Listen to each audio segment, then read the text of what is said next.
Welcome to the inaugural series of 5 Minutes for Good, a place for leading voices to share initiatives that go beyond the commercial. In this first series, we hear the flip side and discover what the travel industry is doing for good.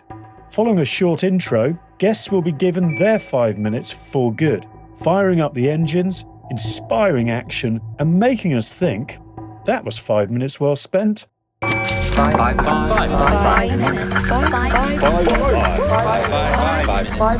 minutes for good. Welcome, Pauline Francis, to your 5 minutes for good.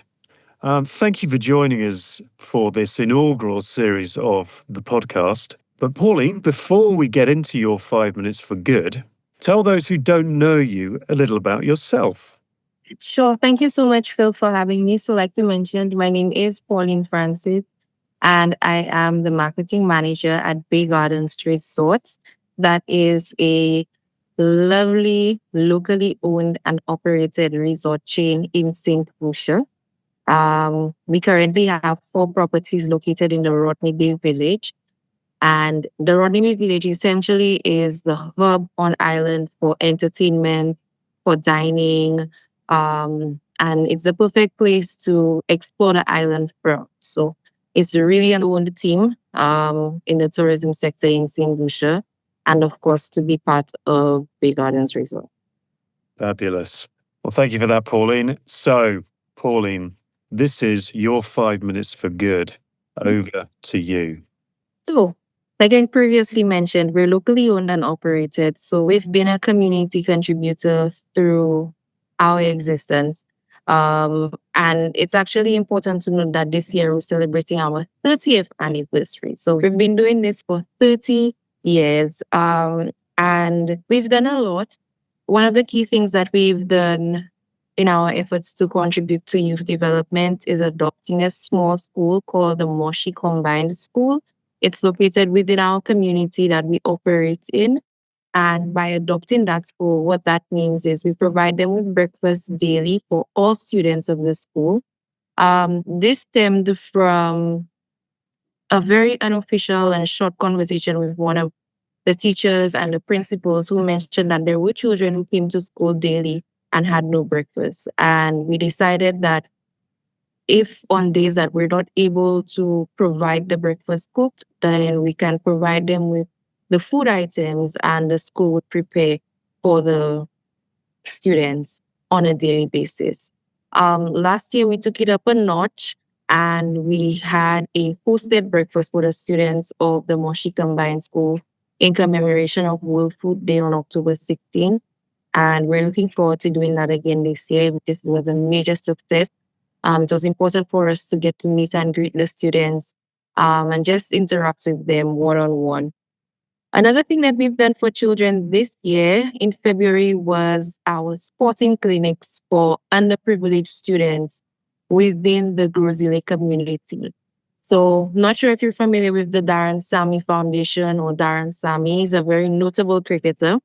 We collaborated with him and his foundation, and we provided children with opportunities or with talent, the opportunity to train in various sporting disciplines. So, of course, cricket, track and field, and football.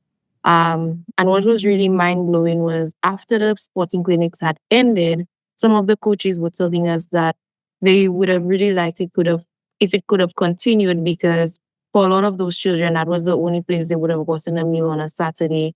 For a lot of those children, it was the only time they got the opportunity to play and to really develop their skills. So it's something that we're looking to bring back soon. And it was way more impactful than we expected. I mean, in addition to the sporting clinics, we've also done other contributions to sports. So we have something that we call CARIFTA. It's a regional Caribbean sporting. It's technically the Caribbean Olympics, to call it that. And this year actually, for the first time, we had a St. Lucian produce a double gold medal at the CARIFTA Awards. So what we did is we gave her a contribution to assist in her development. And we also made monetary contributions to a sporting club, as well as the local swim club who represented us at Carifta, as it was our first time that we medaled in swimming at Carifta as well. So really making sure that we award young people when they do well and let them know that we're here and we're here for them and we're supporting them. Another thing that we've done, going away from youth, but it's for our restaurant sector. It's called the Taste the Bay Food Festival. Now, after the COVID-19 pandemic, or during the pandemic rather, the restaurant sector in St. Lucia was one of the first to close and the last to reopen. And even when they reopened, it was with limited seating, takeout only, and a whole bunch of restrictions that made it hard for the restaurant owners to generate substantial revenue. So, what we decided to do is to host a food festival for those restaurant owners. They had to contribute absolutely nothing. All they had to do was come in with their food, and we provided the infrastructure, everything. In the first year, we provided everything down to the forks and the plates for them to serve, because we wanted it to be an initiative that would help them get back on their feet. We also wanted it to be an initiative that would market them, particularly to the local market, because during COVID, no one was really traveling to St. Lucia, and it was really locals who had to go out and patronize those restaurants. And for a lot of locals, they had no idea that some of those restaurants existed. So it was a huge success. We're now in our third year of hosting the food festival, and the restaurants have seen some major improvements in their revenue since then. So that's one of the things that we're really proud of. Another one would be our scholarship program for our team members. So early this year, we've partnered with Monroe College to provide some of our team members with training programs such as skills programs, so bartending, housekeeping, things related to their current job.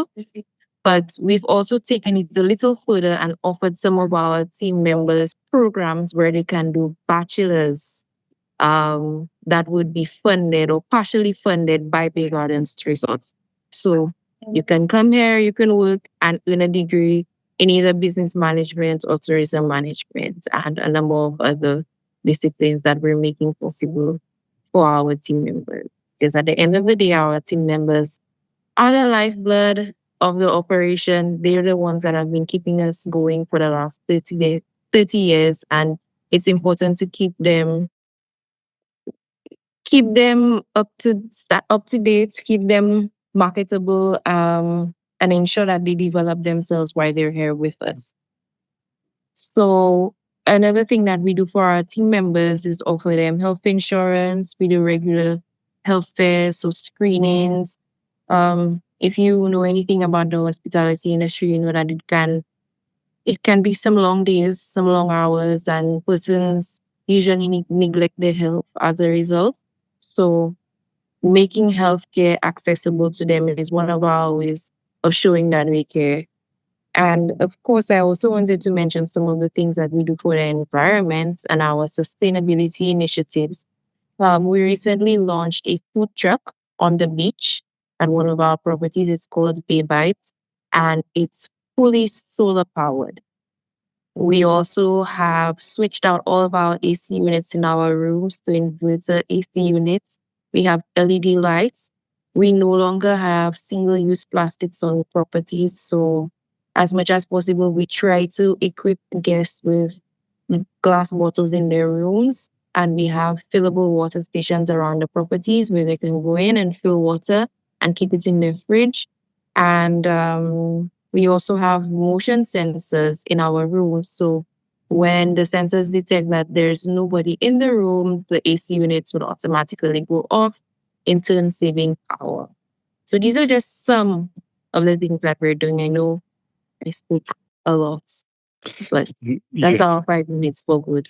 Pauline, that is a wonderful 5 minutes for good. Packed, so packed full of wonderful initiatives. And I'm sure the island is really buzzed about it and really appreciates what you're doing. And in terms of that, the educational side of it in particular, and building that, the sort of the knowledge bank within the young people of how to stand on their own 2 feet ultimately, and then Right. look at a career within the travel sector is fantastic. And I think everybody will be able to appreciate what you are doing, and the commitment is really clear. And I think Mhm. that's pretty special. So, what can I say? Thank you for what it was a brilliant 5 minutes for good. Well, Pauline, because this is short and sweet, we do end it with asking you to go a little bit off piste and ask you if Mhm. there's one thing you could do for 5 minutes that isn't necessarily for good. It can be anything. What might that be? Probably eat ice cream. And would that be a lot of ice cream? A lot. A lot. Yes. And would you be watching a film or sitting on the beach or? No, just laying down. Okay, fantastic. Right. Ice cream it is. And that's not a bad one at all. Well, Pauline Francis, thank you. That was 5 minutes well spent. That was 5 minutes well spent.